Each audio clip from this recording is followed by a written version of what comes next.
and press the bell icon. Never miss an update.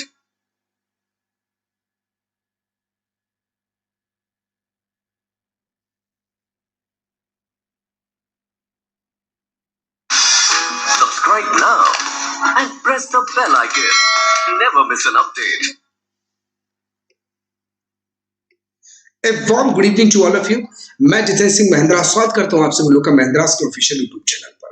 जैसा कि दोस्तों आप सभी लोग जानते हैं कि आरआरबी, एनटीपीसी, सीबीटी 2 और ग्रुप डी दोनों की ऑफिशियल अनाउंसमेंट हो चुकी है।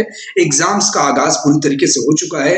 आप लोग के रिजल्ट की भी डेट पूरी तरीके से पहले से इख्तियार कर दी गई है। समय है पूरी तरीके से कमर बांधने का और कमर कस के इस रण क्षेत्र के अंदर दोस्तों कूदने का। जैसा कि हम लोगों की पहले मुहिम चला करती थी सीबीटी 1 के अंदर, अब की बार रेलवे पार, उसी तर्ज पर दोस्तों हम लोग सीबीटी 2 में पूरी तरीके से नैया पार लगाने के लिए इस तरीके से आपने पहली नंबर भरोसा किया, इस बार भी आप भरोसा कर रहे हैं, तो हम बिल्कुल भी महिंद्रा परिवार आपसे पीछे बिल्कुल भी नहीं है। आपसे कदम से कदम दोस्तों मिला करके चलेगा, क्योंकि कंप्लीट रिवीजन है। मुझे I hope so, we hope, हम जहां तक हम आशा करते हैं आप लोग अच्छे से पढ़ रहे होंगे। बस यहाँ पर हम लोग प्रैक्टिस के तौर पर आएंगे किस किस तरीके से क्वेश्चंस आते हैं। ठीक है दोस्तों, आई होप यू अंडरस्टैंड। सभी लोग फटाफट जुड़ जाए और जितना से ज्यादा हो सकता है कि आप इसको शेयर कर सकते हैं दोस्तों। ठीक है, चलो चलिए आते हैं हम लोग बिना किसी मोटिवेशन के सीधे पहले क्वेश्चन के ऊपर। पहला क्वेश्चन कहता है दोस्तों, हु रोट सरफरोशी की तमन्ना अब हमारे दिल में है। बिल्कुल बहुत ही प्यारी चंद पंक्तियां हैं दोस्तों। इन लाइंस को देख करके ऐसा लगता है कि मतलब शायद ही कभी कुछ ऐसा ना आया हो, शायद ही कोई ऐसा युवा होता हो, शायद ही कोई ऐसा भारत का नागरिक हो जिसने ये लाइनें, मतलब मिश्री जैसी घोलती शब्द जैसी लाइनें दोस्तों हमने अब कभी मन में दोहराई ना हो। सरफरोशी की तमन्ना अब हमारे दिल में है, देखना है जोर कितना बाजुए कातिल में है। बिल्कुल सही है। बचपन में हम लोगों ने बहुत सुना था, स्कूल्स के अंदर हर प्रोग्राम फंक्शन के अंदर बच्चा लोग हम लोगों ने सुना था। लेकिन आज इससे क्वेश्चन आया है, किसने लिखा है? तो मोहम्मद इकबाल ने, या राम प्रसाद बिस्मिल ने, या काजी नजरुल इस्लाम ने, या फारूक गोरखपुरी ने? फटाफट आप लोग मुझे बताएं, फिराक गोरखपुरी ने। क्या आंसर होना चाहिए आप लोगों के हिसाब से मेरे प्यारे दोस्तों? बहुत बड़ी पैट्रियोटिक पोयम है दोस्तों। बेसिकली ये लिखी किसने है? फटाफट जल्दी से मुझे बताएं। बहुत सही, बहुत सही, बहुत सही। एक बात हमेशा ध्यान रखिएगा दोस्तों, हमेशा याद रखें। आप लोगों में से हो सकता है कुछ लोग मोहम्मद इकबाल लगा दें। इकबाल का कंट्रीब्यूशन अलग है, सरफरोशी की तमन्ना अब हमारे दिल में से नहीं है। कुछ लोग इसको राम प्रसाद बिस्मिल भी लगाते हैं। राम प्रसाद बिस्मिल भी नहीं लगाएंगे। राम प्रसाद बिस्मिल ने तो इसको बाद में इमोर्टलाइज किया था भाई, है राम प्रसाद बिस्मिल का भी कंट्रीब्यूशन। लेकिन दोस्तों उन्होंने हमेशा ध्यान रखिएगा, उन्होंने इसको बाद में इमोर्टलाइज किया। लिखने का जो श्रेय, दिस क्रेडिट गोज टू, बहुत ही patriotic, I am already said to you दोस्तों, पोयम है। इसको लिखने का जो श्रेय जाता है बिस्मिल, बिस्मिल, मैं नाम इनका लिख देता हूं, ध्यान रखिएगा बच्चों लोग। बिस्मिल, यहां पर बिस्मिल कभी मत भूलिएगा, बिस्मिल अजीमा, अजीमा बादी, ध्यान रखिएगा बच्चा लोग। बिस्मिल अजीमाबादी कभी भी आए इसको लगा दीजिएगा। लिखने के पीछे यही थे बच्चा लोग, इमोर्टलाइज किया था राम प्रसाद बिस्मिल जी ने। ठीक है दोस्तों, हमेशा ध्यान रखिएगा, हमेशा ध्यान रखें, इससे क्वेश्चंस आ जाते हैं डेफिनेटली। बहुत ही कंट्राडिक्शन वाला क्वेश्चन है, जहां पर ही बिस्मिल लगाए बिस्मिल लगा दे, नहीं तो राम प्रसाद बिस्मिल लगा देंगे आप। ठीक है दोस्तों, I hope you understand. B is the correct answer. Absolutely बच्चा लोग, B is the correct answer. Confirm हो गया दोस्तों? कंफर्म हो गया ना? देखो कब क्या करना, लिखा किसने? अजीमाबादी। लेकिन यहां पर अजीमाबादी नहीं है, यहां पर राम प्रसाद बिस्मिल ही लगाना है, क्योंकि इमोर्टलाइज जो किसने किया था वो राम प्रसाद बिस्मिल जी के द्वारा किया गया था। ठीक है दोस्तों, ध्यान रखिएगा। जैसे सारे जहां से अच्छा हिंदुस्तान हमारा, है ना, हम लोग कभी कभार इन लाइंस को भी देखते हैं। कभी कभार एक और आपने सुना होगा, एक नारा सुना होगा, इनकलाब जिंदाबाद, है ना। तो इनकलाब जिंदाबाद अगर देखा जाए तो लिखा किसी और ने है। आप लोग मुझे कमेंट बॉक्स में बाद बताइएगा, मैं भी तो खैर नहीं चेक कर पाऊंगा, लेकिन बाद में चेक करना चाहूंगा। अब इनकलाब जिंदाबाद लिखा किसने भी था, लेकिन उसे ग्राउंड लेवल पर डिप्लॉय करने का जो श्रेय है, दिस क्रेडिट गोज टू हमारे भगत सिंह। हमेशा ध्यान रखिएगा, उन्होंने दोस्तों क्या किया था, जब सेंट्रल लेजिस्लेटिव असेंबली के अंदर बम फेंका था और तेजी से जयकारा लगाया था, इनकलाब जिंदाबाद, सब यकीन मानिए वो जो गोरे हैं, जो अंग्रेज हैं, उनकी रूह तक कांप गई थी और ये जो लाइन्स है उनके जहन में पूरी तरीके से इंजेक्ट हो चुकी थी। चलिए जो भी है, आते हम लोग नेक्स्ट क्वेश्चन की तरफ। एक सेकंड में, चलो बस एक second, just a minute. Okay, everything is all right. चलिए, तो उसके बाद दोस्तों the rings of fire, the ring of fire. अब देखो एग्जामिनर बहुत स्मार्ट होता है ना।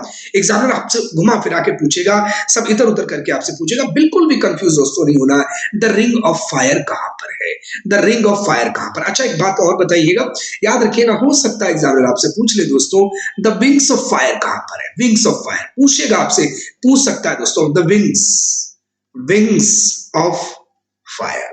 हमेशा ध्यान रखिए मेरे प्यारे दोस्तों, द विंग्स ऑफ फायर भैया ये अग्नि की उड़ान है, ध्यान रखिएगा, ये अग्नि की उड़ान है, बायोग्राफी है किनकी, अब्दुल कलाम साहब की, डॉक्टर अब्दुल पैतूर जैनुलाब्दीन अब्दुल कलाम जी की।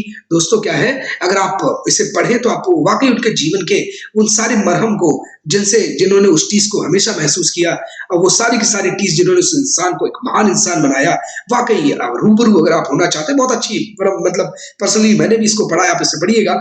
द विंग्स ऑफ फायर अलग है बच्चा, ये क्या है, बायोग्राफी है ना, लेकिन द रिंग ऑफ फायर ये अलग है, कहां पर है, Pacific ocean, Atlantic ocean, Indian ocean, Arctic ocean. असल में होता क्या है, मैं आपको बताऊं, अर्थ क्या है दोस्तों, एकदम गोल है, ठीक है, गोल है, ठीक है, सिंबॉलिक तौर पे बता रहा हूं, ये बीच में अटलांटिक ओशियन है, आपको पता है, ये अफ्रीका है, ठीक है, ये अफ्रीका है, ऊपर का ये यूरोप है, ये नॉर्थ अमेरिका, ये साउथ अमेरिका है। अब आपको नहीं लगता ये दोनों एक दूसरे से दूर भाग रहे हैं, जी बिल्कुल दूर भाग रहे हैं। अब यार भाई मेरे एक बात बताओ, अर्थ ऐसी गोल है, इधर से अटलांटिक ओशियन दूर भाग रहे हैं, कहीं ना कहीं तो पीछे आपस में टकराएंगे, बिल्कुल ये पीछे की तरफ बच्चा लोग, दोनों की दोनों सरफेसेस आपस में टकराती हैं, ओशियन और कॉन्टिनेंट दोनों सरफेस आपस में टकराती हैं। टकराने पे क्या होती है, ओशियन वाली थोड़ी ज्यादा मजबूत होती है और वो तोड़ते हुए नीचे की तरफ चली जाती है, नीचे से फट के मैग्मा बाहर की तरफ आता है। तो कॉन्टिन्यूसली अगर आप पैसिफिक ओशियन के किनारे पर अगर आप देखें, आप इधर से अगर देखें, नॉर्थ अमेरिका साउथ अमेरिका के किनारे से देखें, तो इधर जापान और आपका ऑस्ट्रेलिया, ठीक है, पूरा का पूरा जो एरिया है दोस्तों, जिसे हम पैसिफिक ओशियन कहते हैं, हिंदी में अगर आ जाए, कभी कभार ध्यान रखिएगा, पैसिफिक कोई हिंदी में दोस्तों हम लोग क्या कहते हैं, हम लोग प्रशांत महासागर कहते हैं, ठीक है दोस्तों, हमेशा ध्यान रखिएगा, कभी भी पैसिफिक ओशियन आ जाए या फिर प्रशांत महासागर आ जाए, आपको मेरे प्यारे दोस्तों आपको यही लगाना है, ठीक है। I hope you understand, the rings of fire कहां पर है, पैसिफिक ओशियन में। कुल मिला के जब आप कभी हवाई यात्रा करेंगे तो आप वहां पर देखेंगे दोस्तों, ये पूरा का पूरा एरिया लगातार साल भर यहाँ पर ज्वालामुखी इरप्शंस होते रहते हैं, ज्वालामुखी फटते रहते हैं, पूरा का पूरा हमको हमेशा वहां पर हमें गुबार उठा हुआ दिखाई देता रहता है। आई होप यू अंडरस्टैंड मेरे प्यारे दोस्तों, चलिए खैर बहुत बढ़िया। तो यहाँ पर क्या हो गया, अपन लोगों का A is a correct answer. I hope so आप सभी लोग एंजॉय कर रहे होंगे, करना है दोस्तों यार, टेंशन बिल्कुल नहीं लेने का बच्चा।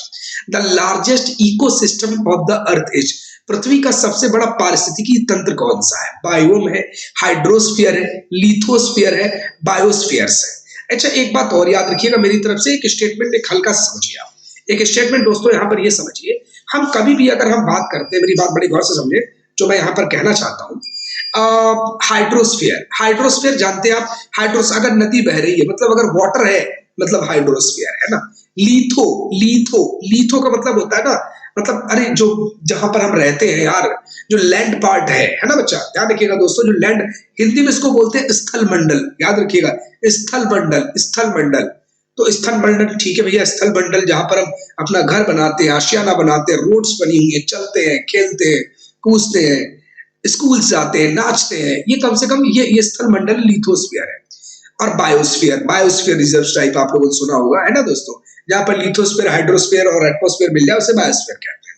लेकिन एक बात समझिएगा, आप सभी लोग जानते हैं यार 71% लगभग पानी ही पानी है, तो मुझे नहीं लगता कि आप लोग इस चीज में कंफ्यूज होंगे, है ना। हाइड्रोस्फीयर सबसे बड़ा है यार, अब एकदम समझ रहे हैं आप लोग। अभी तक हम धरती की गहराइयों तक को नहीं जानते कि वो कितनी गहरी है, सिर्फ हाँ अपने अभी तक का जो एक्सपीरियंस है उसमें हम कह सकते हैं कि साहब मारियाना ट्रेंच जो है फिलीपाइंस आइलैंड में, वो सबसे ज्यादा गहरी है, लेकिन अभी तक पूरी तरीके से श्योर नहीं है।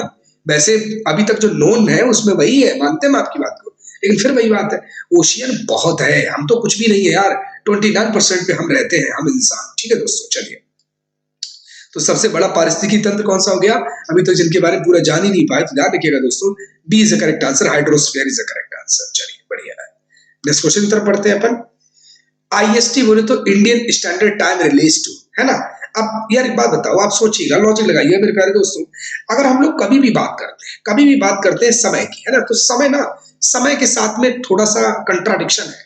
समय में आपको बताऊं, समय बदलता रहता है। समय क्या होता है कि अगर देखा जाए 4 मिनट का अंतर होता है, अगर ये मान लो 5 डिग्री, अगर ये 5 डिग्री लॉन्गिट्यूड है और ये 6 डिग्री है, तो 5 से 6 के बीच में 1, तो यहाँ पर कितना हो गया, 4 मिनट का अंतर हो गया, ठीक है दोस्तों, याद रखिएगा। इस तरीके से अगर देखा जाए तो हमारे प्यारे हिंदुस्तान के अंदर लगभग अगर यहाँ पर देखें, गुजरात और इधर अरुणाचल प्रदेश, दोनों के बीच में लगभग मोटे तौर पर कुछ नहीं तो 1 घंटे 50 मिनट 55, वो मान लेते लगभग मोटे तौर पर 2 घंटे के आसपास का डिफरेंसेस हमको दोहे बच्चा लोग हमेशा ध्यान रखिएगा मेरे प्यारे दोस्तों, देखने को अपन सभी लोगों को मिलता है 2 घंटे का बड़े आराम से। लेकिन फिर भी यार एक स्टैंडर्ड टाइम मापना पड़ेगा, है ना, उसके अकॉर्डिंग दोस्तों हमको लेके चलना पड़ेगा। तो वो जो स्टैंडर्ड टाइम है बच्चा लोग, वो हमेशा याद रखें आप सभी लोग, वो जो स्टैंडर्ड टाइम है मेरे प्यारे दोस्तों, वो आपका है इंडियन स्टैंडर्ड टाइम, और वो है आपका 82.5 डिग्री ई, क्योंकि ईस्टर्न, हम लोग ईस्टर्न वाले में है ना, हेमिस्फीयर का भी आपको ध्यान रखना होगा। नॉर्दर्न हेमिस्फीयर के अंदर है, तो ईस्टर्न वाला क्या है चलो, ये टाइम जोन है, ठीक है, तो ध्यान रखिएगा बच्चा लोग। 82.5 डिग्री, 82.5 डिग्री ईस्ट लॉन्गिट्यूड है यहाँ पर। कंफर्म हो गया दोस्तों, B is the correct answer, मतलब second is the correct answer. Next अपन लोग बढ़ते हैं। The battle that led to the foundation of Muslim power in India was, Bharat में मुस्लिम सत्ता की नींव रखने वाली लड़ाई। देखो बड़ा प्यारा क्वेश्चन है, और लोगों को ना थोड़ा नहीं भयंकर कंफ्यूजन होता है यार इसके अंदर, न जाने किस बात को लेकर के कंफ्यूजन होता है, मैं आज तक समझ ही नहीं पाया हूं। क्वेश्चन कहता है हिंदुस्तान के अंदर, भारत के अंदर मुस्लिम सत्ता की स्थापना करने वाली सबसे पहली लड़ाई कौन सी थी? The first battle of Tarain, दिमाग लगाइएगा, मुझे मैं लॉजिक नहीं लगा पा रहा हूं, आप लोग लगाइएगा। फर्स्ट बैटल ऑफ तराइन, हम एक कुछ चीजों को नोटिस कर लेते हैं। फर्स्ट बैटल ऑफ तराइन 1191, सही है, पृथ्वीराज चौहान और गौरी के बीच में। Second battle of Tarain 1192, Prithviraj Chauhan and Ghori, ये भी अगेन पृथ्वी एंड गौरी। इसमें पहले वाले में पृथ्वी जीत जाएंगे, गौरी हार जाएगा, दूसरे वाले में पृथ्वी हार जाएंगे, गौरी जीत जाएगा। फर्स्ट बैटल ऑफ पानीपत, सोचो, लॉजिक लगाओ भाई, 1526, है ना, किसके किसी बीच में, बाबर जीत जाएगा और इब्राहिम लोदी हार जाएगा। सेकंड बैटल ऑफ पानीपत बहुत इंपॉर्टेंट है यार, तो है ना बच्चा, सब लोग जानते हैं, हेमचंद्र विक्रमादित्य और अकबर की तरफ से बैरम खान ही थे, ठीक है दोस्तों, याद रखिएगा बच्चा लोग। 1556 कौन था दोस्तों, हमेशा ध्यान रखिएगा, हमेशा याद रखें, कौन कौन था? बाबर कैसे आ जाएगा? हेमू, देखो याद रखिएगा, हेमू भी बोल लेते हैं, हेमचंद्र विक्रमादित्य भी कहते हैं, ठीक है, so do not worry about it. सबसे लास्ट का विक्रमादित्य था, ये सबसे आखिरी लास्ट हिंदू किंग का भी गौरव इसी को है, वर्सेस अकबर कह सकते हैं आप, अकबर, ठीक है दोस्तों, तो हमेशा ध्यान रखिएगा बच्चा लोग। तो यहां पर यार देखा जाए मुस्लिम सत्ता की नींव रखने वाला, यार एक बात बताऊंगा, मुस्लिम सत्ता मीन्स व्हाट? मुगल सल्तनत से पहले नहीं आया था क्या? आया था ना, बाबर से आया था, तो ये अकबर तो डिस्कनेक्ट हो गया ना, बिल्कुल हट गया। इब्राहिम लोदी, तब तो बाबर पहले होना चाहिए, बाबर को भी हटाइए आप, सबसे पहले बात हो रही है, ध्यान रखिएगा दोस्तों। तो यहाँ पर सब इंपॉर्टेंट क्वेश्चन बन जाएगा 1192, क्योंकि 1192 के अंदर जब पृथ्वीराज चौहान को हराया था, किसने? मोहम्मद गौरी ने। अब मोहम्मद गौरी हिंदुस्तान के अंदर ही रहेगा, ये अपना आशियाना बनाएगा, क्योंकि इसके देश गौर में भी अनसर्टेनिटी का माहौल है, बार बार ये आता और जाता रहता है। एक बार जा रहा था गौर देश में, रास्ते में क्या बनती है बच्चा लोग, ध्यान रखिएगा दोस्तों, दमियक नाम की जगह, पाकिस्तान में एक जगह है दोस्तों जिसका नाम है दमियक, उसी दमियक नाम की जगह पर मेरे प्यारे बच्चों हमेशा ध्यान रखिएगा, ये नमाज अता करने के लिए बैठा, इसे नहीं पता था, ये बैठा जरूर है, लेकिन इसे क्या कर दिया गया, इसका सर धड़ से अलग कर दिया गया। किसके द्वारा? ये भी कभी कभी क्वेश्चन पूछ लेता है, खोखरो जनजाति, एक तो खोखरो नाम आता है दोस्तों, ठीक है, एक खोखरो आ जाता है शिया समुदाय द्वारा, इसकी गला रेत करके, गला काट करके इसकी हत्या कर दी गई थी। अब यार ये सब कब हुआ? 1206 के अंदर, 1206 के अंदर। अब नहीं पता था, इसे भी नहीं पता था कि ये एक्सपायर होने वाला है, तो क्या होगा, इसी का गुलाम कुतुबुद्दीन ऐबक बिठा दिया जाएगा। अब भैया जब ऐबक जैसे ही दोस्तों गद्दी पर बैठेगा, अब पूरा गुलाम वंश आके जाएगा, फिर खिलजी पूरा जाएगा, फिर तुगलक पूरे जाएंगे, फिर सैयद जाएंगे, फिर लोदी जाएंगे। अब 1526 में बाहर से एक लुटेरा आएगा जिसका नाम होगा बाबर रहेगा दोस्तों, हिमायूं रहेगा दोस्तों, उसके बाद अकबर रहेगा, अकबर के बाद शाहजहां रहेगा, शाहजहां का नाम आ गया, जहांगीर रहेगा, जहांगीर के बाद शाहजहां रहेगा, शाहजहां के बाद औरंगजेब रहेगा। औरंगजेब के बाद अगर देखा जाए तो अंग्रेजों की एंट्री तो हालांकि जहांगीर के समय से ही हो गई है, लेकिन फिर भी उन्होंने दांत दिखाने शुरू किए गए। वो 1707 में जब एक्सपायर हो जाता है दोस्तों पर्सन जिसका नाम औरंगजेब है, तब उन्होंने दांत दिखाने अपने शुरू किए। तो कहने का मतलब क्या है, मुस्लिम सत्ता कब स्थापित हुई? यार बाबर आया उससे पहले हो चुका था ये, तो याद रखिएगा दोस्तों, ये तो गौरी के समय पर ही हुआ है। और पहले गौरी में तो पहले फर्स्ट बैटल ऑफ तराइन में इनकी दाल नहीं गली थी। तो आई होप यू अंडरस्टैंड। मुझे लगता है अब आप कभी भी इस क्वेश्चन के अंदर कंफ्यूज नहीं होंगे और ना ही कभी होने वाले हैं। आई होप यू अंडरस्टैंड मेरे प्यारे दोस्तों। बहुत बढ़िया, बेहतरीन परफॉर्मेंस आप सभी लोगों की मेरे प्यारे दोस्तों। चलिए बहुत बढ़िया। तो यहाँ पर सही आंसर क्या हो जाएगा, मैं एक बार इरेज करके कर देता हूँ ताकि आप लोग कभी भी कंफ्यूज ना हो। तो ध्यान रखिएगा, second battle of Tarain, B is the correct answer. Next अपन लोग बढ़ते हैं। आई होप आप सभी लोग एंजॉय कर रहे होंगे। The home rule league in India was started by, Bharat के अंदर होम रूल लीग, देखिए मैं आपको बताऊं, जब गरम दल और नरम दल 1907 में 1907 में अलग अलग हो गए, हो जाने के बाद इनका वर्चस्व एकदम अलग थलग सा पड़ गया। फिर अचानक एक आयरिश लेडी आएंगी, है ना, जिनका नाम एनी बेसेंट है, वो अलग तरीके का कॉन्सेप्ट लेकर के आएंगे। तो यहां पर हमेशा ध्यान रखिएगा, इंडियन होम रूल लीग की स्थापना की थी किनके द्वारा, बाल देखो, एक तो है all India home rule league, तो ऑल इंडिया खोली थी एनी बेसेंट ने, लेकिन उन्हीं के पैनल में हमारे बाल गंगाधर तिलक जी ने इंडियन होम रूल लीग, ध्यान रखिएगा, पहले ऑल इंडिया आए तब एनी बेसेंट लगा देना, देसी तुक्का बता रहा हूं मैं आपको। ऑल इंडिया आए तब आपको क्या लगाना है, ऑल इंडिया आए तब आपको एनी बेसेंट लगाना है, लेकिन इंडियन होम रूल लीग आए, इंडियन पहले आ गया ना, इंडियंस को, इंडिया को वाले को, अगर कोई इंडियंस है, अगर कोई इंडियन है उसको इंडिया के नाम से और कुछ ज्यादा चाहिए नहीं, तो इंडियन होम रूल मतलब देसी तरीका मैंने बताया है। तो इंडियन होम रूल लीग कभी भी अगर आए तो आपको क्या करना, लगाना बाल गंगाधर तिलक। अब यहाँ पर चूंकि एनी बेसेंट ही नहीं है तो कोई कंफ्यूजन होने का मतलब नहीं बनता है। आपको दोस्तों क्या लगाना है, ध्यान रखिएगा, बाल गंगाधर तिलक ही लगाना है। B is the correct answer, B is absolutely B is the correct answer. Next अपन लोग पढ़ते हैं, who introduced doctrine of lapse, मतलब किसने चूक का सिद्धांत। अब डॉक्ट्रिन ऑफ लैप्स का मतलब क्या होता है, ये एक ऐसा पर्सन था जिसने दत्तक पुत्र वाले यार कॉन्सेप्ट को ही मानने से मना कर दिया। उसने कहा कि अगर आपका कोई नेचुरल बेबी नहीं है तो हम फिर आपके शासन को आपके बाद हमेशा के लिए अपने मिला लेंगे, अपने साम्राज्य में मिला लेंगे। यही कहीं ना कहीं देखो, मैं एक बात बताऊं, 1857 का रिवोल्ट तो होता ही नहीं, और ईस्ट अगर वो ना बैटल होता तो ना ही ईस्ट इंडिया कंपनी के हाथ से सत्ता जाती है। आप लोगों को पता है, आप अच्छे तरीके जानते हो, 1858 में जो भारत शासन अधिनियम आया था दोस्तों, ध्यान रखिएगा बच्चा लोग, उसमें एक बात कही गई थी कि अब जो शासन है वो ईस्ट इंडिया कंपनी के हाथों से हट करके बरतानिया हुकूमत के कदमों में चला गया है। वो बात अलग है, शोषण अब नहीं वैसे ही करेंगे बल्कि अब तो और बढ़ गया है, लेकिन जो भी है, तो ये सब कहीं ना कहीं दो लोगों की बहुत बड़ी करतूत है, एक डलहौजी की और वेलेजली की। वेलेजली की सहायक संधि है, मतलब जिसे हम कहते हैं स्लो पॉइजन, मीठा जहर है वेलेजली का कॉन्सेप्ट, और ये सीधा जहर है डलहौजी। ठीक है, ध्यान रखिएगा दोस्तों। आपने देखा होगा सतारा, आपने सबसे बेस्ट एग्जांपल सतारा और सबसे बेस्ट एग्जांपल बच्चा बच्चा जानता है, वो दोनों के हर बोलो हमने सुनी कहानी थी, है ना, खूब लड़ी मर्दानी, वो तो झांसी वाली रानी, सबसे बेस्ट एग्जांपल झांसी वाली रानी। तो कोई भी कंट्राडिक्शन मुझे नहीं लगता दोस्तों होगा। तो ध्यान रखिएगा, who introduced doctrine of lapse, then answer will be Lord Dalhousie. C is the correct answer. सही यस और no, C is the correct answer. Next अपन लोग पढ़ते हैं, व्हाट इज सुपरनोवा। अब भैया ये सुपरनोवा क्या है, तो ये हमेशा ध्यान रखिएगा, देखो सुपरनोवा है क्या, क्या ये ब्लैक होल है, क्या ये डाइंग स्टार है, क्या ये एस्ट्रॉइड है, या फिर कॉमेट्स है। देखो होता क्या है मैं आपको बताऊंगा, एकदम बेसिक थ्योरी समझो, एकदम बेसिक अंडरस्टैंडिंग डेवलप करो, बाकी कुछ भी ऐसा नहीं है जो आपके समझ में नहीं आने वाला है दोस्तों। बहुत ही सिंपल है, हर चीज बच्चा लोग बहुत सिंपल है, कोई प्रॉब्लम नहीं, कोई कंट्राडिक्शन नहीं। अब सुनो, ये क्या है, हमारा सन है, SUN सन। क्या चल रहा है इधर, कोई टॉर्च लेके बैठा है क्या, तो इतनी लाइट आ रही है, नहीं भैया टॉर्च लेके बैठा हुआ है। इसकी जो हाइड्रोजन है ना, वो कन्वर्ट हो रही है हीलियम के अंदर, हैवी मॉलिक्यूल्स के अंदर। चलो ठीक है, कुछ साल बाद 4.6 बिलियन ईयर्स लगभग अप्रोक्सीमेटली, उनके बाद क्या होगा, कुछ ना कुछ तो होगा ना कभी कभी। अरे कभी ना कभी तो पूरी हाइड्रोजन कन्वर्ट हो जाएगी हीलियम के अंदर, ऐसा हो ही नहीं सकता कि नहीं होगी, बिल्कुल होगी। तो ध्यान रखिएगा दोस्तों, हमेशा ध्यान रखिएगा, जब ये इस तरीके का होगा, सारी हाइड्रोजन कन्वर्ट हो जाएगी हीलियम के अंदर, होगा क्या फिर बच्चा लोग, ध्यान रखिएगा, थोड़ा सा केवल किनारों पर कन्वर्जन लगा रहेगा, बाकी हर जगह कन्वर्जन हो चुका होगा। ये पूरी तरीके से एक रक्त दानव बन जाएगा, जिसे हम लोग अक्सर देसी लैंग्वेज में रेड जायंट यानी रक्त दानव कहते हैं दोस्तों।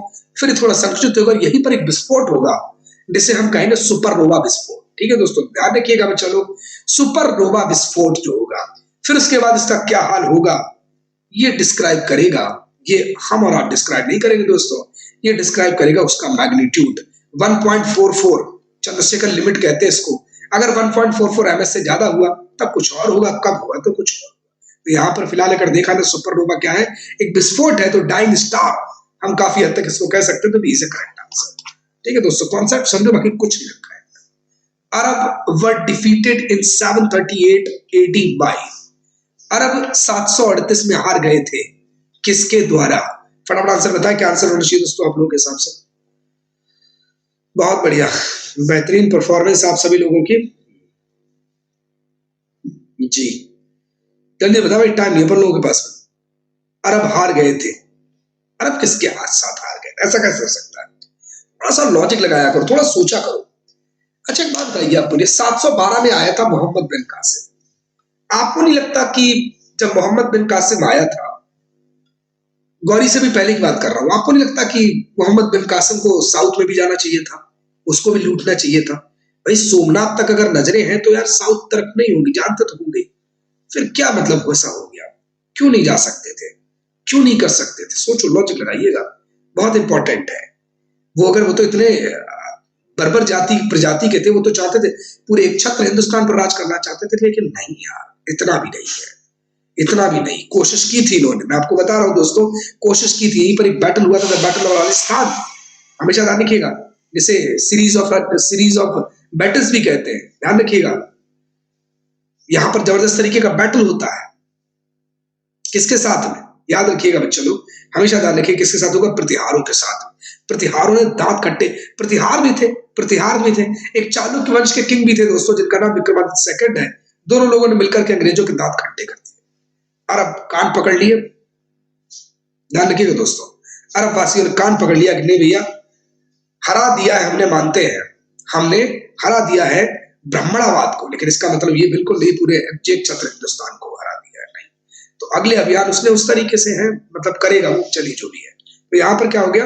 प्रतिहार। चालुक्य होता, केवल चालुक्य होता तो चालुक्य लगाना पड़ता, तो प्रतिहार मोस्ट ऑफ द, सबसे पहले प्रतिहार आपको लगाना। अगर प्रतिहार ना होता देन हम लोग सोचते चालुक्य के ऊपर। ठीक है, I hope you understand. Pratihar is correct answer.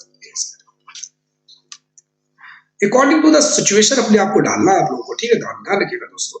Harshavardhana was defeated by, Harshvardhan किससे हार गया? देखो एक बात याद रखिएगा, मैं ये नहीं कहता कि एक बार हार गया एक बार जीत गया, क्या होना चाहिए, व्हाट शुड आई डू और नॉट टू डू, लेकिन एक बात याद रखिएगा दोस्तों, हर्षवर्धन एकमात्र इकलौती एक ऐसी पर्सनालिटी है ना बच्चा, ध्यान रखिएगा, एकमात्र इकलौती हर्षवर्धन एक ऐसी पर्सनालिटी है, एक ऐसी सिंगल यूनिक पर्सनालिटी है हर्षवर्धन, जो कभी किसी से नहीं हारा एक्सेप्ट 1%। सोचो, हर्षवर्धन दोस्तों एक ऐसी पर्सनालिटी जो कभी भी किसी से नहीं हारा एक्सेप्ट 1% के। अब वो थे कौन? सभी लोग जानते हैं, सभी लोग जानते हैं, बताएं आप लोग फटाफट। हर्षवर्धन, हर्षवर्धन एक इंसान से हार जाएंगे। फटाफट जल्दी आंसर बताओ, टाइम है मेरे पास, दे रहे होंगे आप लोग आंसर, मैं भी देखूंगा आप लोगों का बाद में जितना भी कमेंट्स है सभी लोगों का, अभी तो नहीं देख पा रहा हूं और नहीं देख पाऊंगा। आई होप यू अंडरस्टैंड, इतने समझदार आप भी हैं। बता फटाफट जल्दी से। हर्षवर्धन हार जाता है, पुलकेशिन द्वितीय चालुक्य वंश के किंग थे जिनका नाम था पुलकेशिन द्वितीय। ठीक है दोस्तों, याद रखिएगा। अच्छा, कौन सी नदी के किनारे पर हुआ था ये भी बताइएगा, मतलब। ठीक है दोस्तों, तो पुलकेशिन द्वितीय से हार गए थे। ठीक है, ध्यान रखिएगा। बाकी ये जीवन में किसी से भी हारे, इसीलिए अगर इनसे भी ना हारते शायद अजीयता लगा सकते थे अपने आप को, लेकिन चलिए जो भी है।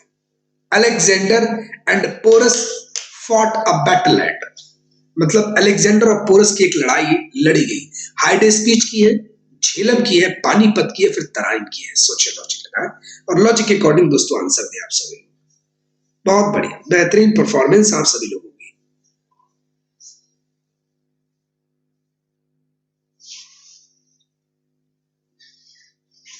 बहुत बढ़िया, अलेक्जेंडर एंड पोरस, ध्यान रखिएगा, हाइडेस्पीच यहां पर करेक्ट आंसर हो जाएगा। ठीक है दोस्तों, ध्यान रखिएगा बच्चों, हाइडेस्पीच इज द करेक्ट आंसर।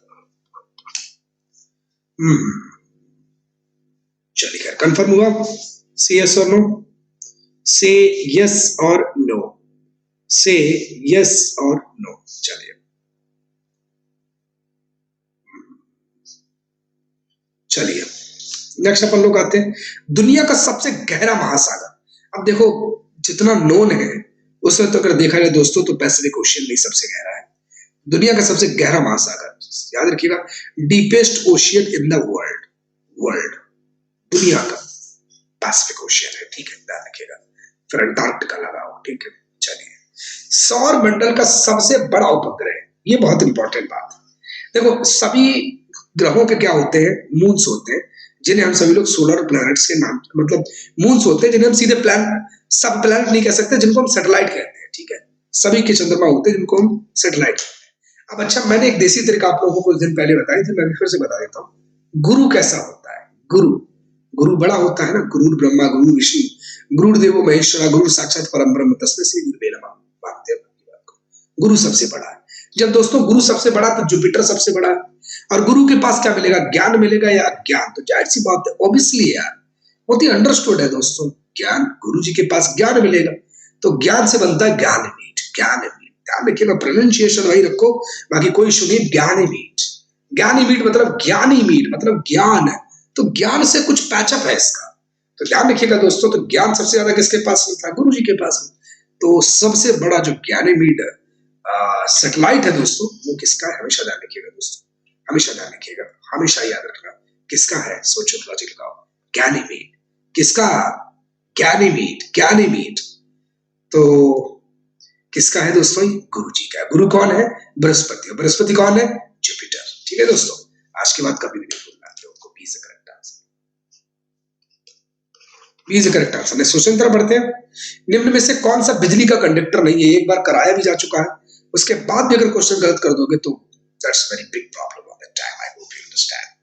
दोस्तों हमेशा ध्यान रखिएगा, कौन सा बिजली का कंडक्टर नहीं है, कॉपर नहीं है क्या, सोचो यार, मोटर बनवाने जाते हैं, वो कहता है भैया कॉपर लगा दे, एल्यूमिनियम लगा दे, तो कॉपर भी कंडक्टर है, एल्यूमिनियम भी कंडक्टर है, नहीं पूछा है, ध्यान रखिएगा दोस्तों। वाटर, कॉपर हो गया, एल्यूमिनियम हो गया, ठीक है, वाटर और टंगस्टन, टंगस्टन तो भैया बहुत जबरदस्त होता है, टंगस्टन तो मतलब इतना जबरदस्त टेम्परेचर हो जाने के बाद उसमें किसी तरीके का मूवमेंट नहीं। तो यहाँ पर दोस्तों अगर हम लोग यहाँ पर देखें तो एक स्टेटमेंट समझ में आता है, सही जो नहीं है वो आपका वाटर है, ठीक है, ध्यान रखिएगा दोस्तों। वाटर के अंदर हम कुछ अशुद्धियां मिला लेते हैं, उसके बाद वो कंडक्टिविटी प्रोवाइड करने लगता है, hope you understand. C is the correct answer. Next, who is called the father of economics, वो पर्सन जिसे अर्थशास्त्र का पिता कहा जाता है। Your options are Max Muller, Karl Marx, Adam Smith and none of these. ध्यान रखिएगा दोस्तों, Adam Smith is the correct answer, father of economics. निम्न में से किसमें कोई कंकाल नहीं, मतलब स्केलेटन सिस्टम ही नहीं। आपको पता है ना, हम लोगों के अंदर क्या है, हमारी बॉडी एक ढांचे पर खड़ी हुई है, उसी को हम स्केलेटन कहते हैं, राइट। अगर वो ना होता तो हम लोग वो ना होता तो ऐसे करके नीचे गिर जाते, मतलब कुछ होता ही नहीं, वजूद ही नहीं होता, खत्म। तो इस तरीके का होता, अगर ऐसा होता तो इस तरीके का होता, लेकिन नहीं, हम स्केलेटन होता है। लेकिन हमने सुना एक फिश है दोस्तों, बड़ी स्पेशल फिश है, उसके अंदर किसी भी तरीके का कंकाल नहीं होता। अब देखिए कौन सी है ये, star fish, sponge fish, jelly fish और सिल्वर फिश। ध्यान रखिएगा दोस्तों, बहुत इंटरेस्टिंग है, कोई भी इनमें से किसी में कोई भी कंकाल नहीं पाया जाता। किसकी बात है, बिल्कुल सही बात है, ध्यान रखिएगा दोस्तों। आप लोग आंसर दे रहे होंगे, मैं नहीं देख पा रहा हूं, jelly fish is the correct answer. ध्यान रखिएगा दोस्तों, jelly fish is the correct answer, कोई कंकाल ही नहीं होता इसके अंदर। चलिए नेक्स्ट क्वेश्चन तरफ आते हैं अपन। वर्ल्ड वाइल्ड लाइफ फंड, अब बेसिकली WWF, अब आपको पता है थोड़ा सा, मतलब WWF है तो विश्व वन्यजीव कोष डिपार्टमेंट कैरी किए हुआ है। इसका पशु प्रतीक क्या है, एक बार बताएंगे आप लोग।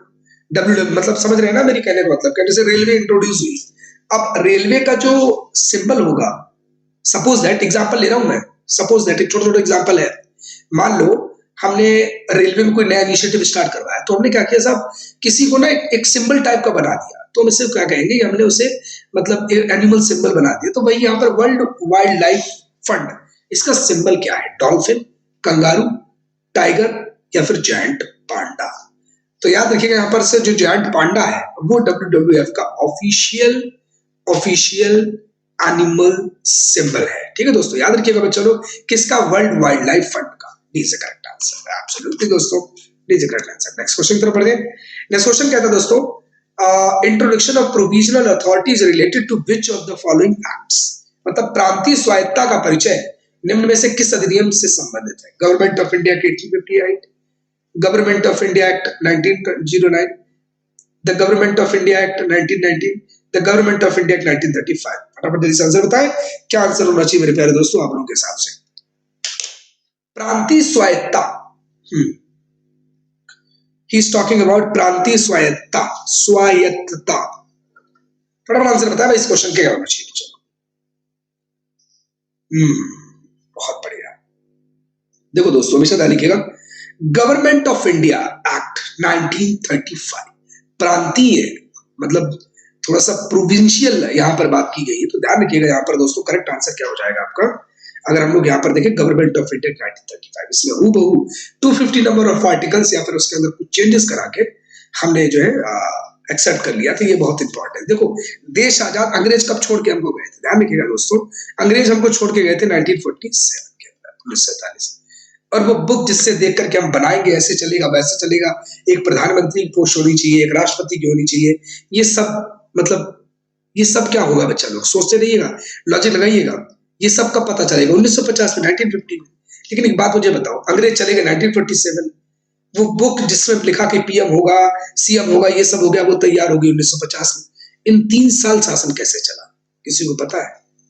लॉजिक लगाओ, इन 3 शासन कैसे चला? कोई लॉजिक लगा सकता है क्या?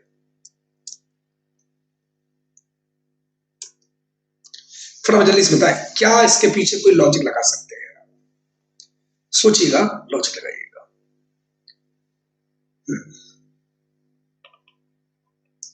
फटाफट जल्दी से। चलिए खैर, जो भी है करते रहिएगा आप लोग, कमेंट बॉक्स में आंसर दीजिएगा। चलिए मैं ही आपको बता देता हूँ, अंग्रेज चले गए थे 47 में, बुक बनी कि साहब ये राष्ट्रपति होंगे, प्रधानमंत्री होंगे, ऐसे इलेक्शन होंगे। ये तो 1950 उसके बाद में होगा ना, उसी के बाद में ना होगा, पहले तो नहीं हुआ। लेकिन इन 3 साल तक जो शासन चला, इसी गवर्नमेंट ऑफ इंडिया 1935 के अकॉर्डिंग चल रहा है। ध्यान रखिएगा, जो ये आपको ऑप्शन में दिखाई दे रहा है, इसी से ही गवर्नमेंट ऑफ इंडिया एक्ट 1935 और इंडिपेंडेंस एक्ट 1947, उन्हीं के आधार पर दोस्तों पूरी तरीके से ऑपरेशन परफॉर्म हुआ है। ठीक है, आई होप यू अंडरस्टैंड। तो इसका सही आंसर क्या होना चाहिए? Government of India 1935। और खैरात नहीं है, ध्यान रखिएगा, डी से करेक्ट आंसर। आंसर एकदम करेक्ट है। चलिए, निम्न में से किस केंद्र शासित प्रदेश में न्यूनतम आयुक्त का न्यायालय है? मतलब हेड जुडिशियल कमिश्नर्स कोर्ट। फटाफट जल्दी से आंसर बताएं। चलिए मैं आपको सीधे बता दूं, Daman and Diu is the correct answer, C is correct answer. थोड़ा सा कंफ्यूज हो जाएगा आप लोग। निम्न में से किस सुल्तान ने कुतुब मीनार की 5वीं मंजिल का निर्माण करवाया? ये बड़ा प्यारा क्वेश्चन है ना, बहुत प्यारा क्वेश्चन। ऐसे क्वेश्चन आते हैं ना तो मतलब सच में मन को एक तसल्ली सी मिलती है। एक बात हमेशा ध्यान रखें मेरे प्यारे बच्चों, हमेशा याद रखें, हमेशा ही आप लोग को एक स्टेटमेंट हमेशा याद रखना होगा, वो है क्या? कुतुब मीनार को बनाने में स्टार्टिंग में ये लोग बना दी साहब हमने मीनार, ठीक है। इसको स्टार्ट जो कराया था वो कराया कि किसने था? ऐबक ने, कुतुबुद्दीन ऐबक ने। बट आफ्टर सम टाइम वो एक्सपायर हो जाता है। भैया एक बात बताओ, अगर मतलब यमराज अगर आए हैं प्राण लेने के लिए, सोचिएगा, लॉजिक लगाइएगा, एक लॉजिक लगाने वाली बात है। तो वो ये थोड़ी कहेगा तो सुल्तान ऑफ हिंदुस्तान या किसी के भी, कोई भी हो, जो भी हो, यमराज यमराज है, प्राणों को लेके चले गए, इनके प्राणों को लेके चले, क्योंकि इनको चौगान खेलने का बहुत शौक। अरे भैया कुछ और खेल लेते, खो खो खेल लेते, कबड्डी खेल लेते, कितने अच्छे अच्छे मतलब इवेंट्स है, लेकिन ना, चौगान खेलेंगे, पैर फिसला, नीचे गिर गए, इनका तो चैप्टर हो गया पूरी तरीके से क्लोज। चलिए, फिर इसके बाद इनके दामाद आएंगे, ठीक है, इनके गुलाम भी हैं, दामाद भी है जिनका नाम इल्तुतमिश है, वो भी इसको पूरी तरीके से कंप्लीट कराएंगे। लेकिन यहाँ पर 5वीं स्पेशली एग्जामिनर जो फोकस किया है दोस्तों, वो 5वीं मंजिल के निर्माण पर ज्यादा किया है। तो एक बात हमेशा ही याद रखें, आप सभी लोग हमेशा ही याद रखें, जब इस तरीके की अगर फेनोमेना अगर आपको मिलने लगे, समझ जाइए कुछ ना कुछ तो गड़बड़ है। होगा यहाँ पर क्या दोस्तों, बड़ी गौर से समझिएगा, बड़ी गौर से। कुतुब मीनार की 5वीं मंजिल कहा जाता है, ऊपर की मंजिल कुछ अर्थक्वेक की वजह से या फिर बिजली गिरने की वजह से क्षतिग्रस्त हो गई थी, और उसे फिर से पूरी तरीके से बनवाने का फिर से जो काम किया गया है वो किसके द्वारा किया गया है? हमेशा ध्यान रखिएगा दोस्तों, फिरोज शाह तुगलक। सोच लो, लॉजिक लगाओ, बिल्कुल एग्जैक्टली यही करेक्ट आंसर है। Firoz Shah Tughlaq is the correct answer, A is the correct answer, A is the correct answer, absolutely दोस्तों, A is the correct answer. बहुत बढ़िया, जौनपुर राज्य का अंतिम शासक कौन था? जौनपुर राज्य का अंतिम शासक कौन था? फटाफट जल्दी से बताएं, टाइम है अपने पास भाई। जौनपुर राज्य का अंतिम शासक कौन था? देखो एक बात हमेशा ध्यान रखिएगा, जौनपुर ना मतलब अपने जमाने का मतलब शिक्षा का बहुत बड़ा हक था, बहुत बड़ा हक था, सबको हक था वहां पर जाने का। कई लोग गए ही, इनमें से शेरशाह सूरी का नाम काफी ज्यादा सर्वोपरि है। एजुकेशन का बहुत बड़ा हक था दोस्तों जौनपुर। लेकिन यहाँ पर पूछा जा रहा है कि जौनपुर राज्य का अंतिम शासक कौन था? फटाफट आंसर बताया आप लोग। बहुत बढ़िया। जौनपुर राज्य का अंतिम शासक कौन था? Who was the last ruler of Jaunpur?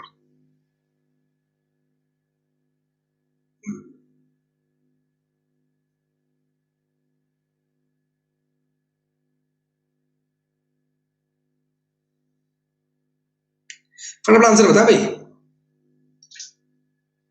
Jaunpur राज्य का अंतिम शासक, ध्यान रखिएगा, मैं उनका नाम ले देता हूं यहाँ पर, हसनैन शाह। क्या नाम है? हसनैन शाह। ठीक है, ध्यान रखिएगा, जौनपुर राज्य के अंतिम शासक यही थे। उसके बाद पूरे के पूरे राज्य को हिंदुस्तान के अंदर मतलब दिल्ली के अंदर मिला लिया जाएगा, है ना। दिल्ली का मतलब we are talking about Delhi सल्तनत।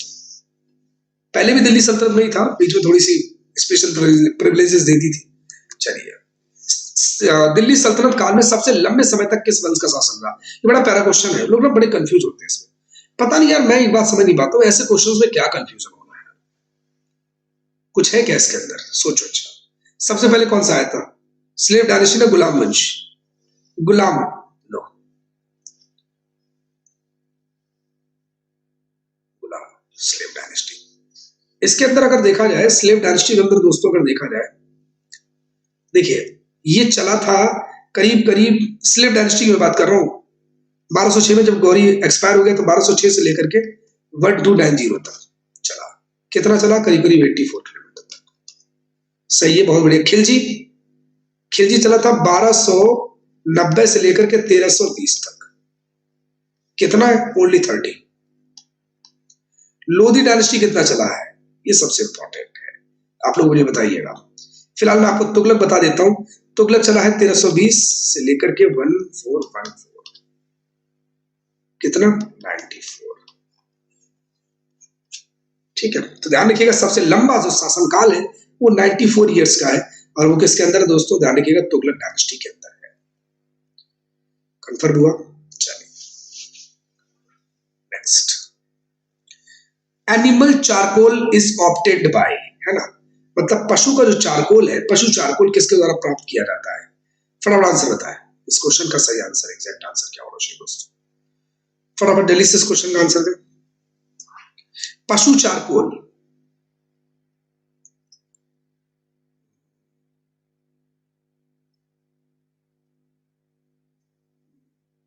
फटाफट जल्दी से, टाइम नहीं बच्चा लोग अपने पास। Animal charcoal, not chocolate. देखिएगा, पशु चारकोल यानी animal charcoal is obtained by, option number D बोलता है ना, burning the bones of animals out of the contact with air, हवा के संपर्क से बाहर जानवरों की जो हड्डियां हैं उनको जलाना। ठीक है, वो लोग कहा जाता है एनिमल चारकोल। चलिए, how many bones are there in a newly born infant, जो न्यूली जो बेबी बोर्न होता है दोस्तों, उसके अंदर कितनी हड्डियां होती है? अब हमारे यहाँ 206 है, तो उनके पास कम होती होगी? नहीं, उनके पास और ज्यादा होती है, अभी देखें पता चलेगा आपको। फटाफट आंसर बताएं, इस क्वेश्चन का सही आंसर क्या होना चाहिए आप लोगों के हिसाब से? नवजात शिशु में कितनी हड्डियां होनी चाहिए? बहुत बढ़िया है, बहुत सही। याद रखिएगा, हमेशा याद रखिएगा, नवजात शिशु में कितनी हड्डियां होती है? 300 लॉक कर दें? ध्यान रखिएगा दोस्तों, 300, 300। चलिए नेक्स्ट। आंतरिक कान भरा होता है, मतलब जो हमारा internal ear is filled by, इसके अंदर लिम्फ होता है या एंडोलिम्फ होता है, पेरीलिम्फ होता है, या एबी दोनों है? बायोलॉजी का क्वेश्चन है, ठीक है, बताए फटाफट। बायोलॉजी, कुछ क्वेश्चन बायोलॉजी में लगते हैं, कभी लगता है एनवायरमेंट, कभी लगता है geography, so do not worry about it. ये वर्सटैलिटी आपको वहां पर भी लेके आनी है।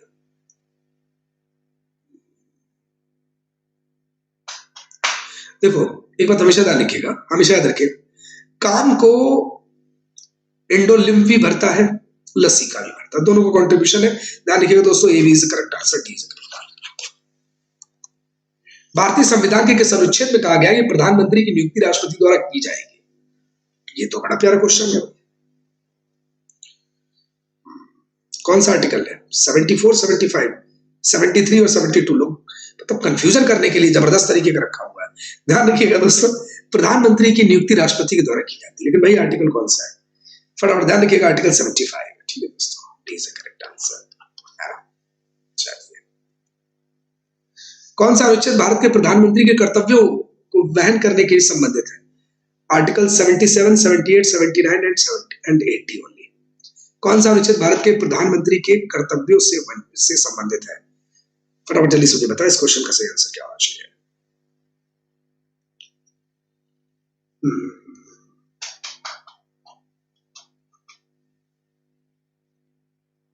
फटाफट जल्दी से बताएं। आर्टिकल 78। ठीक है, ध्यान रखिएगा, प्राइम मिनिस्टर से जुड़ी हुई, मतलब पार्लियामेंट जो भी होता है, जो लोकसभा देखता है अपनी लोकसभा के अंदर जो प्राइम मिनिस्टर है, जो भी है भाई, सेंटर की बात करें तो प्राइम मिनिस्टर, राज्यों की बात करें तो स्टेट मिनिस्टर, जब भी मतलब ऑपरेशन परफॉर्म होता है, ठीक है दोस्तों, तो याद रखिएगा वो उसी के अकॉर्डिंग होता है ना, तो इसमें बिल्कुल भी कंफ्यूज मत होइएगा।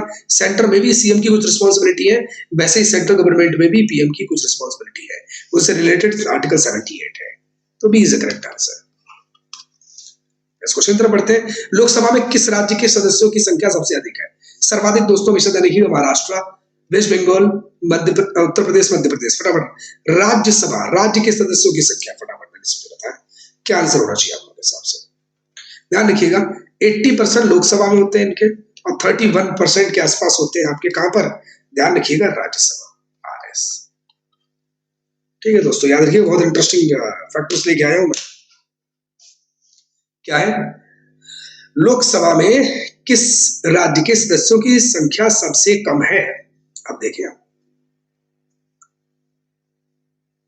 लोकसभा में किस राज्य के सदस्यों की संख्या सबसे अधिक है? उत्तर प्रदेश यार, सिंपल सी बात है, सिंपल सी बात है। 31 उनके पास क्या है? राज्यसभा मेंबर है। 80 क्या है? आपके लोकसभा मेंबर है। सिंपल है भाई। तो क्या हो गया? उत्तर प्रदेश सीधे करेक्ट आंसर। ऐसे क्वेश्चन उत्तर प्रदेश देखो लगा डालो। पृथ्वी से सूर्य की दूरी लगभग 150 मिलियन किलोमीटर है, बस सीधे करेक्ट आंसर। नेक्स्ट अपन लोग पढ़ते हैं, भगवान बुद्ध की मृत्यु कहां पर? ध्यान रखिएगा, कुशीनारा। कुशीनारा बोलेगा, कुशीनगर ही बोलेगा, so do not worry about it. ठीक है मेरे प्यारे दोस्तों, आई होप सो कि आप सभी लोगों ने एंजॉय किया होगा। ये कुछ इंपॉर्टेंट क्वेश्चंस थे, कॉन्सेप्ट थे, जो आप लोगों ने दोस्तों डिस्कस किए। मिलेंगे हम लोग नेक्स्ट क्लास के अंदर, इसी के साथ बच्चों लोग मिलते हैं हम लोग। इससे thank you and thank you class. जय हिंद, जय भारत पर दोस्तों, and good night to all. ख्याल रखें आप सभी लोगों का। मिलते हैं हम लोग कल, फिर ब्रेक के बाद कल ही मिलेंगे। ठीक है, आज रेगुलर नहीं ले पाया मैं आपका लेक्चर। आई होप आप सभी लोग एंजॉय किया होगा। मैं आप लोगों के मैसेजेस को बाद में बड़ी तल्लीनता के साथ पढ़ता हूँ, और मैं पढ़ूंगा भी, है ना। एकदम जी जान लगा दीजिए और जबरदस्त तरीके से पढ़िए। ओके दोस्तों, अगेन बाय, टेक केयर दोस्तों।